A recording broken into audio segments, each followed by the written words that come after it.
네, 귀한 찬양 감사합니다. 주님의 이름으로 온라인을 통해서 여러분들에게 안부를 묻습니다. TV 앞에서 또 스마트폰 앞에서 이렇게 모인 여러분들 한 분 한 분에게 주님의 크고 놀라운 은혜와 복이 넘쳐나기를 간절히 소망합니다. 우리가 어렵고 힘든 여정을 지내고 있습니다.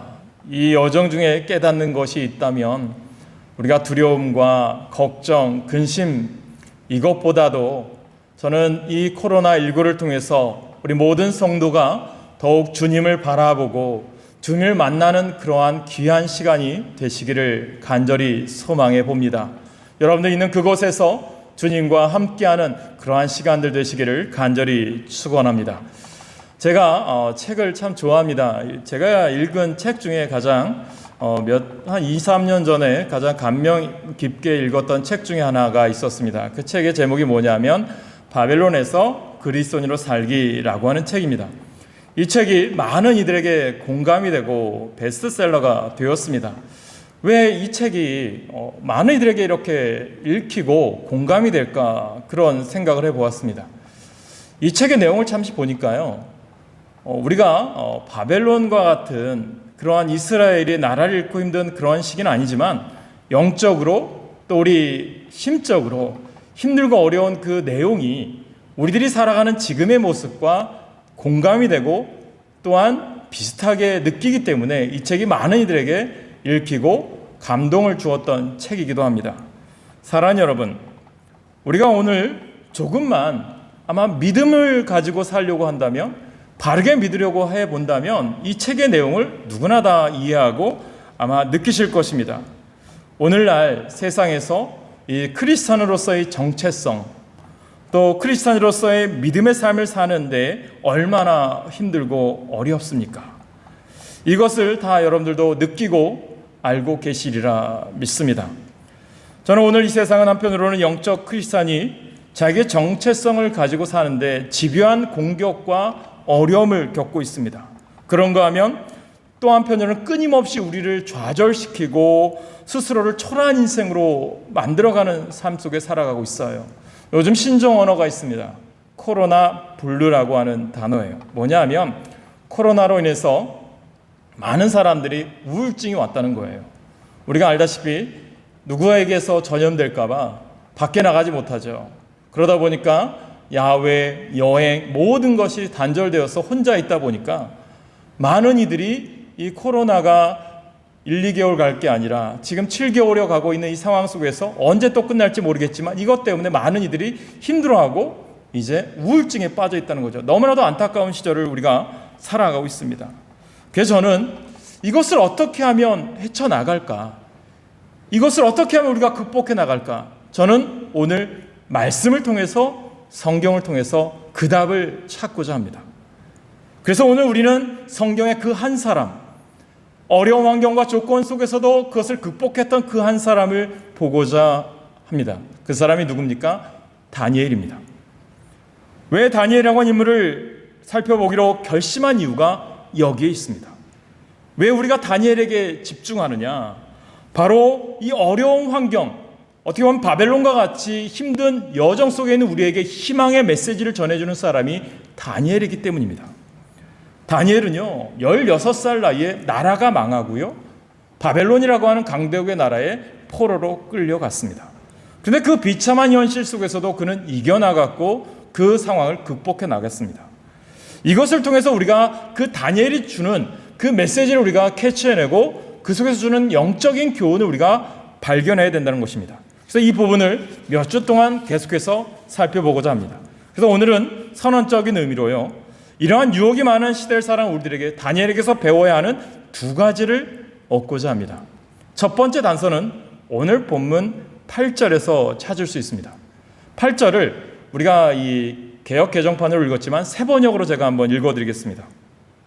다니엘은 왕이 내린 음식과 포도주로 자기를 더럽히지 않겠다고 마음을 먹고 환관자에게 자기를 더럽히지 않을 수 있도록 해달라고 간청하였다. 이렇게 되어 있습니다.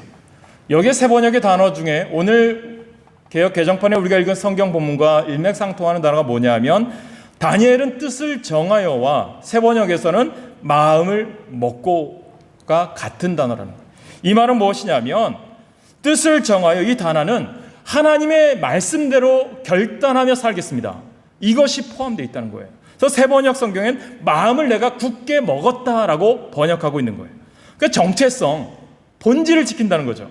사랑하는 여러분, 한번 물어볼까요? 여러분도 한번 생각해 보시기 바랍니다. 다니엘의 됨됨이가 무엇일까요? 다니엘의 본질은 무엇이라고 생각하십니까? 아니, 그냥 쉽게 다시 한번 물어볼까요? 여러분, 크리스찬의 됨됨이는 무엇일까요? 아니, 우리 하나로 중앙교회 교인이라고 하는 성도의 본질은 무엇일까요? 한번 생각해 보십시오. 생각할 시간을 드릴까요? 이 시간 우리가 아동부, 중고등부 학생들이 같이 예배를 드리는데 이 아이들에게 퀴즈를 하나 내겠습니다. 선착순 10명에게 이제 5,000원짜리 문화상품권을 이제 나눠줄 거예요. 어떤 거냐면 유튜브를 통해서도 좋고요, 우리 전사님들 이 휴대폰에 문자로 보내셔도 좋습니다.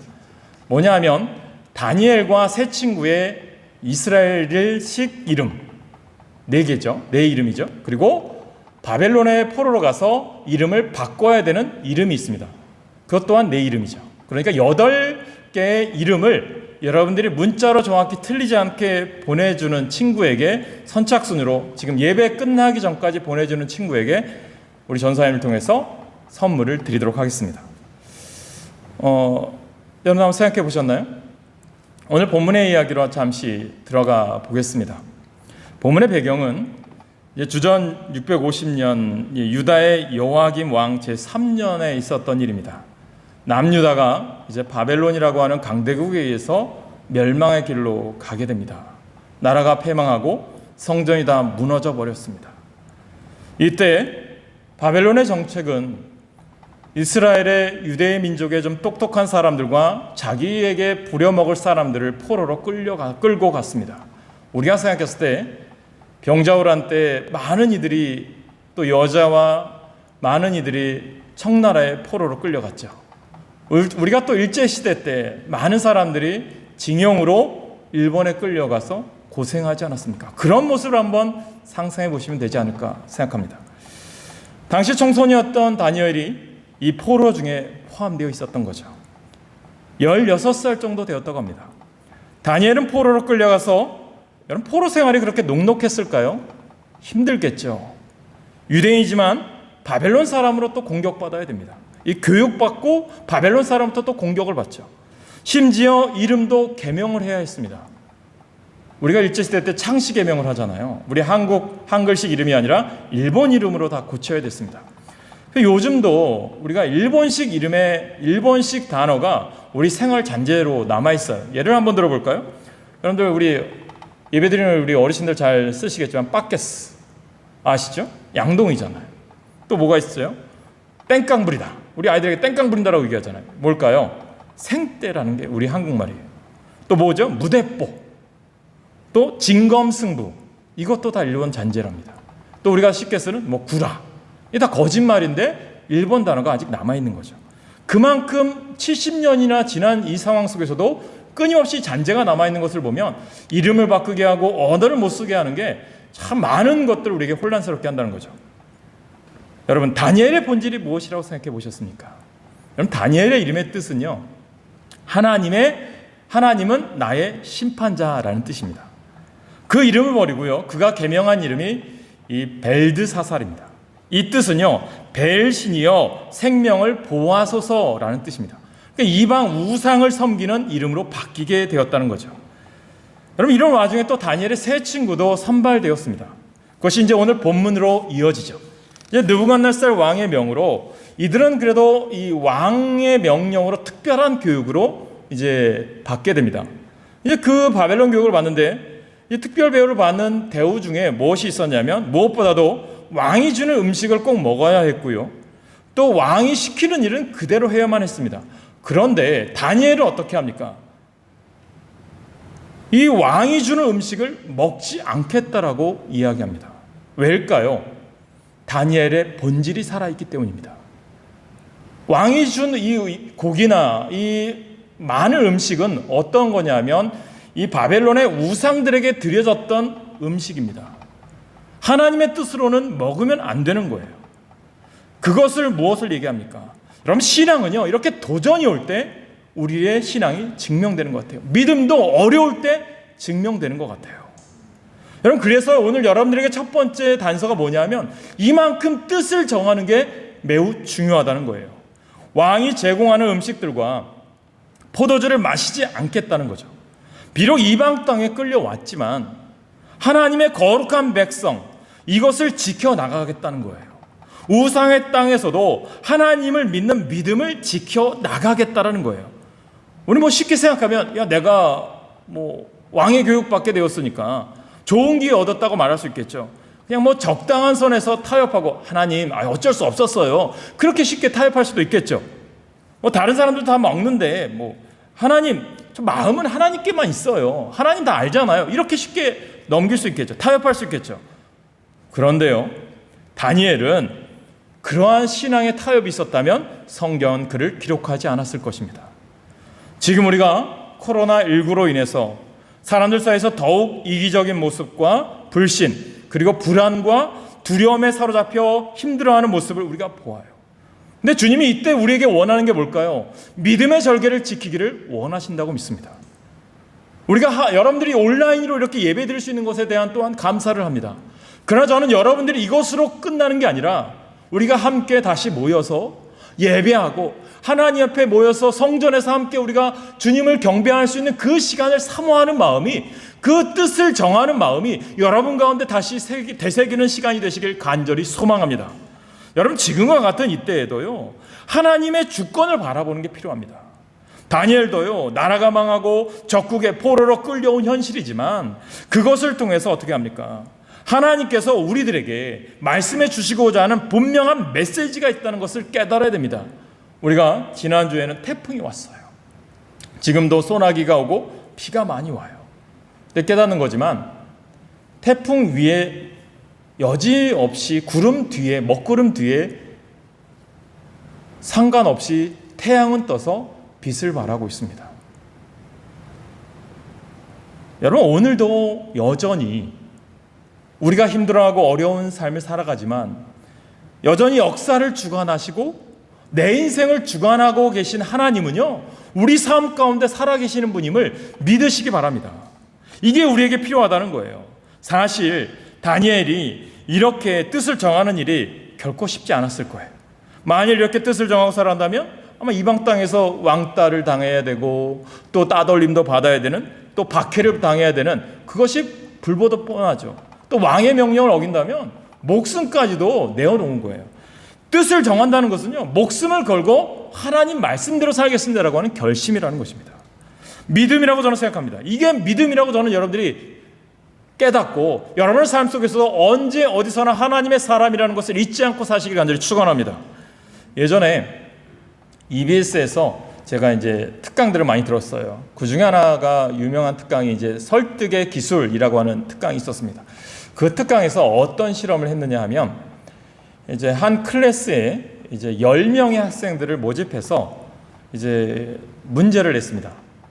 근데 그 중에 한 명은요, 처음 들어온 학생이고 9명은 사전에 제작진과 모든 것을 다 이제 짰습니다. 계획을 한 거죠. 그래서 한 명은 모르는 거죠, 그 상황을. 그래서 도표에 1번이 제일 긴 선이고 2번이 두 번째 긴 선이고 세 번째가 네 번째, 네 사지선대항을 냈어요. 그래서 이 한 명 한 명에게 질문했습니다. 이 도표 중에 제일 긴 선은 몇 번입니까? 정답은 1번이죠. 그런데 한 명씩 물어봤습니다. 첫 번째 사람에게 물어보았더니 2번, 두 번째 사람도 2번, 세 번째 사람도 2번, 네 번째 사람도 2번, 다섯 번째 처음 들어온 학생은 자기가 보기에는 제일 긴 선이 1번인데 그래서 자기도 그래도 1번이라고 대답했어요. 그래서 또 보니까 여섯 번째부터 10번까지 10번째 사람까지 다 2번이 정답이라고 얘기하는 거예요. 두 번째 퀴즈를 냈습니다. 5 더하기 5가 10이 정답이에요. 1번이 10, 2번이 9, 3번이 8이다. 그렇게 했어요. 다시 또 물어봤습니다. 1번부터 물어본 거죠. 5 더하기 5의 정답은 무엇입니까? 첫 번째 사람이 물어보니까 다 2번, 또 네 번째 사람과 다 2번 대답하는 거예요. 그러다 보니까 다섯 번째 처음 들어오는 학생도 어쩔 수 없이 영향을 받아서 정답이 1번이지만 2번을 대답하는 거예요. 왜 그럴까? 그래서 이제 실험이 다 끝나고 난 이후에 그 학생에게 이 상황을 잘 설명을 했습니다. 그래서 왜 두 번째 실험에서 당신은 정답이 아닌 오답을 택했습니까? 라고 물어봤어요. 그랬더니 결국 다른 사람들의 그 심리적인 압박을 자기가 받는다라는 거예요. 자기는 정답을 알고 있지만 다른 사람들이 다 이렇게 얘기하니까 자기도 그게 정답인 양 쫓아가더라는 거예요. 아닌 걸 알면서도. 그렇습니다. 우리는 세상 사람들과 더불어 살면서 신앙생활을 해야 합니다. 그럴 때 세상 사람들로부터의 심리적인 압박을 받고 살아요.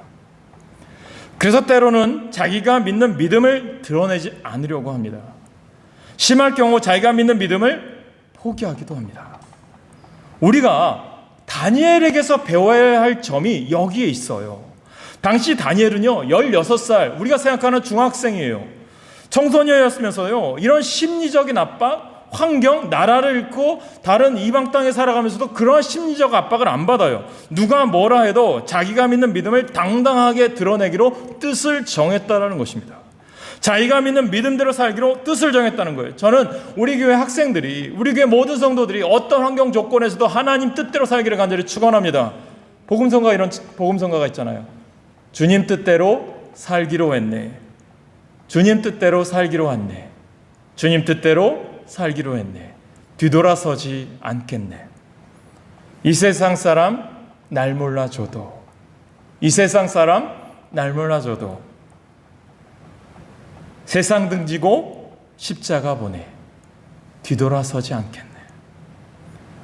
우리도 세상 속에 살면서 믿지 않는 사람들로부터 겪게 되는 심리적 압박을 이겨낼 수 있어야 한다는 거예요.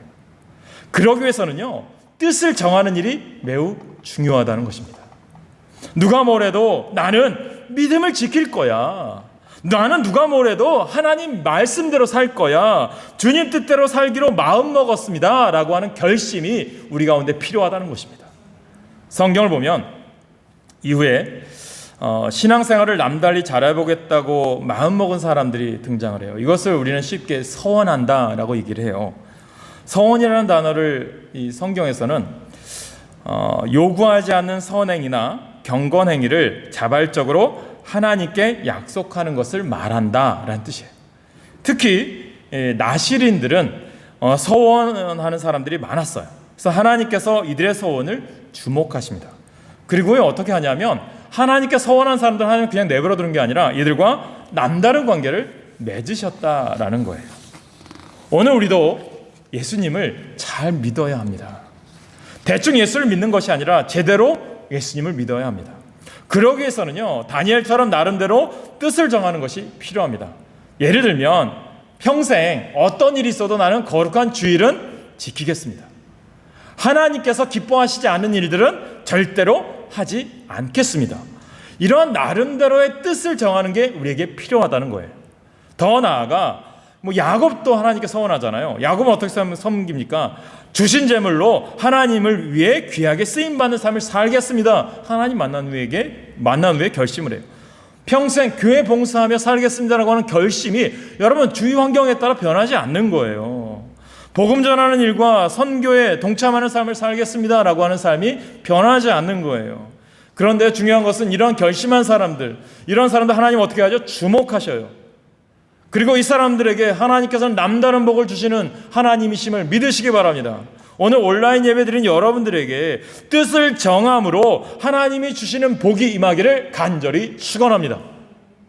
왜 하나님께서 다니엘을 높여주셨는지를 알 수 있는 두 번째 단서는요, 다니엘 6장 10절을 보면 알 수 있어요. 10절 말씀에 보면 다니엘이 이 조서에 왕의 도장이 찍힌 것을 알고도 라고 하는 말씀이 나와요. 이 말씀은 이런 뜻입니다. 이 시대에 보면 이 다니엘이 살던 시대를 보면 바벨론, 메데, 바사 나라가 세 번이나 바뀌어도 다니엘은 끊임없이 그 나라에서 쓰임을 받습니다. 두 번째 나라는 메데의 다리오 왕 때 다니엘은 이 나라에서도 유명한 이제 인정받는 사람이 되어서 3명의 국무총리를 뽑는데 그 안에서도 수장이 되려고 합니다. 그래서 다리오 왕이 다니엘이 좀 정말 저 사람은 믿을 만한 사람이다라고 총회에서 최고의 대우를 하려고 해요. 그러다 보니까 총회를 하고 아끼니까 질투를 받게 되고 또 많은 사람들로부터 공격을 받게 되죠. 야, 저 이방 사람, 저 포로로 끌려온 자가 우리보다 이렇게 질투를 받게 되죠. 그러다 공격을 받게 되는 거죠. 그러던 중에 다니엘의 약점이 뭘까요? 신앙인 거예요. 여러분, 우리가 믿음이라고 하는 게 우리에게 때로는 약점으로 다가올 때 여러분 이것 때문에 여러분 좌절하거나 낙심하지 마셔야 돼요. 그러던 중에 다니엘의 유일한 신앙의 약점, 이 부분을 이들이 악용하며 공격합니다. 앞으로 왕을 이제 다리오 왕을 설득한 거죠. 2명의 총리들이 30일 동안 왕위의 사람이나 신 앞에 절하는 자는 사자굴에 넣읍시다. 왕이 최고잖아요. 왕을 이제 세우면서 그 법령을 정하죠. 그래서 왕의 도장에 찍힌 조서를 전국에 배포합니다. 다니엘이 왕의 총애를 받는데 이 질투와 이런 시기를 받는 것을 몰랐을까요? 알죠. 오늘 본문도 알고도라고 되어 있습니다. 그러나 다니엘은 물러서지 않아요. 그리고 무엇을 합니까? 6장 10절 하반절에 보면 자기 집에 돌아가서는 윗방에 올라가 예루살렘으로 향한 창문을 열고 전에 하던 대로 하루 3번씩 무릎을 꿇고 기도하며 그의 하나님께 감사하였더라. 이것이 믿음입니다.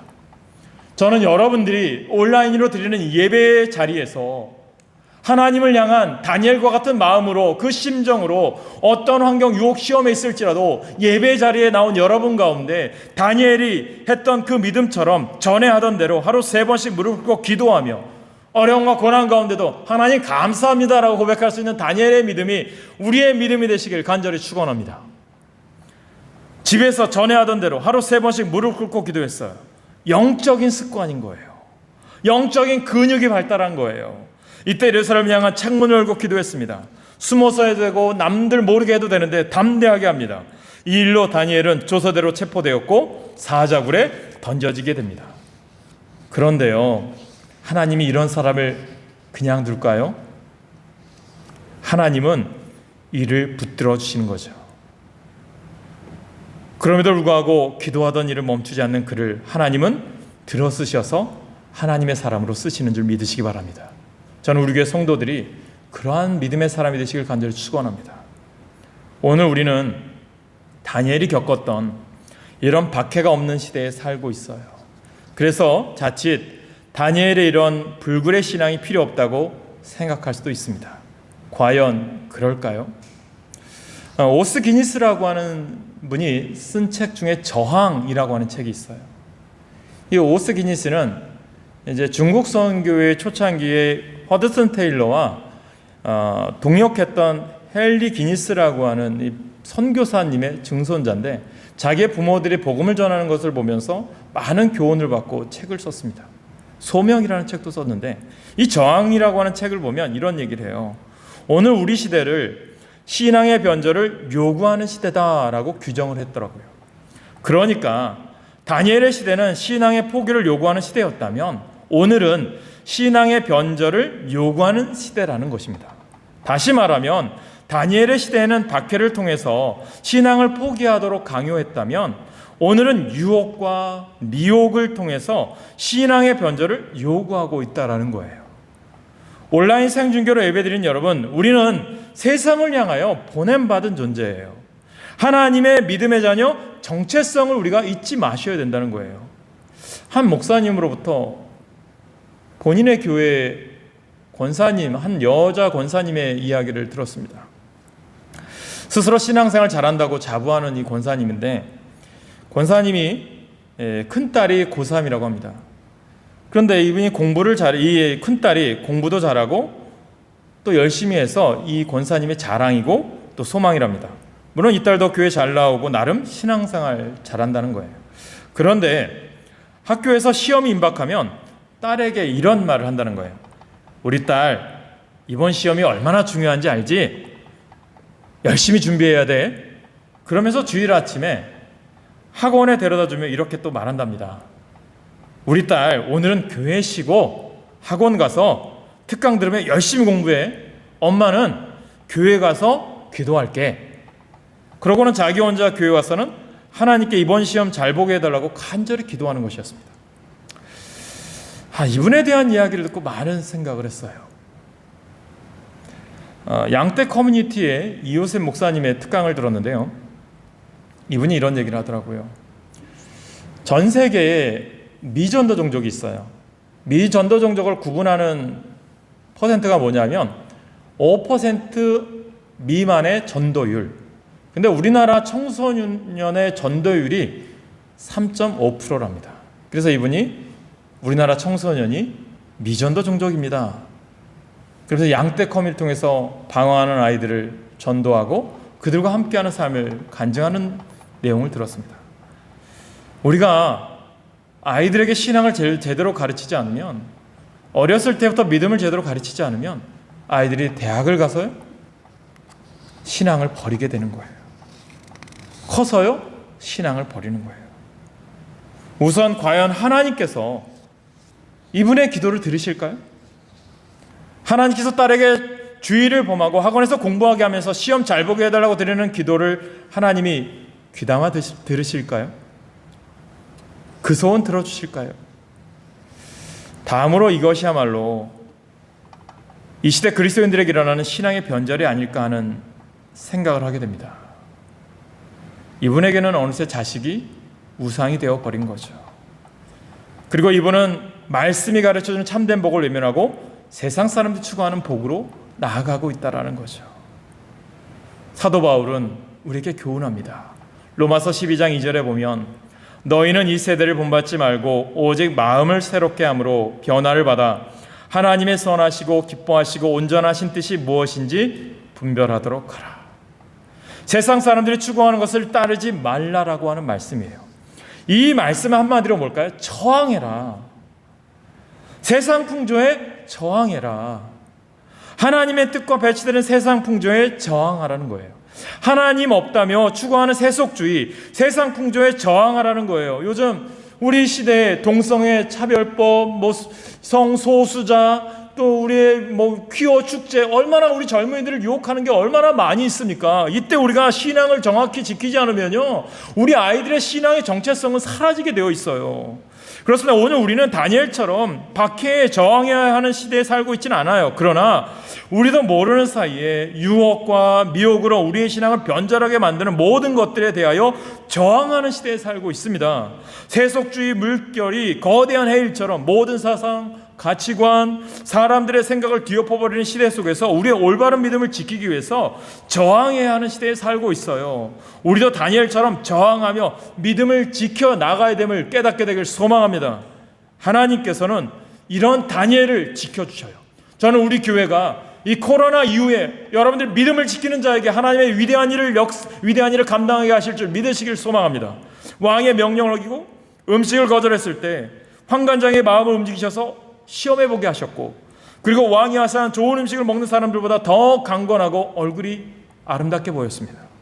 또한 조서의 명을 어기고 기도해서 사자의 굴에 던져졌을 때 사자들의 입을 막으셔서 다니엘을 지켜주셨습니다. 우리가 다니엘처럼 저항하는 삶을 살게 될 때 큰 손해를 보거나 심지어 죽음의 위협이 있는 상황에서도 하나님께서는 우리를 지켜주실 것입니다. 하나님의 백성들이 이 세상 풍조에 저항하며 맞설 때 하나님은요, 보고만 계신 분이 아닙니다. 응원하시고 함께 하시는 분이에요. 더욱더 하나님께서는 다니엘을 높이셨던 것처럼 우리를 높여주실 줄 믿으시기 바랍니다. 예를 들어 입시 준비한다고 주의를 범하며 공부한 아이들보다 주의를 철저하게 지키며 공부한 아이들을 더 높이 세우실 것입니다. 대학에 들어가는 것뿐만 아니라 그 인생 내내 그 아이들을 높이 세우실 것입니다. 사랑하는 여러분, 우리 인생이 하나님의 장중에 있음을 명심하셔야 돼요. 우리의 죽고 사는 일, 우리의 성공하고 실패하는 일, 우리의 행복과 불행 모두 하나님의 장중에 있습니다. 그래서 우리가 염두에 두어야 할 대상은 사람이 아니고 하나님이십니다. 은밀한 중에 보시는 하나님께서 기뻐하시는 삶을 살아가는 여러분 되시고, 이번 한 주간도 여러분 삶의 영역에서 하나님과 함께하는 임마누엘의 하나님과 동행하는 주님이 기뻐하는 인생을 살아가는 여러분 모두가 되시길 주님의 이름으로 간절히 축원합니다. 기도하겠습니다. 문제보다 크신 하나님, 주 하나님, 우리는 자꾸 넘어집니다. 우리는 세상 속에서 쓰러질 때도 있습니다. 한 번도 경험해 보지 않은 힘든 때를 우리가 살아가고 있습니다. 주 하나님을 바라볼 수 있는 영안을 열어주소서. 주님을 향한 시선을 갖게 하소서. 젊어서부터 노년에 이르기까지 아름다운 믿음을 소유했던 다니엘을 본받아 온 성도들이 주님이 인정하시고 기뻐하시는 믿음의 소유자들이 되게 하여 주옵소서. 하나님 앞에 가는 그날까지 마음껏 하나님께 영광을 돌리며 귀한 믿음의 본을 보이는 삶을 살게 하여 주시옵소서. 예수님의 이름으로 기도하옵나이다. 아멘.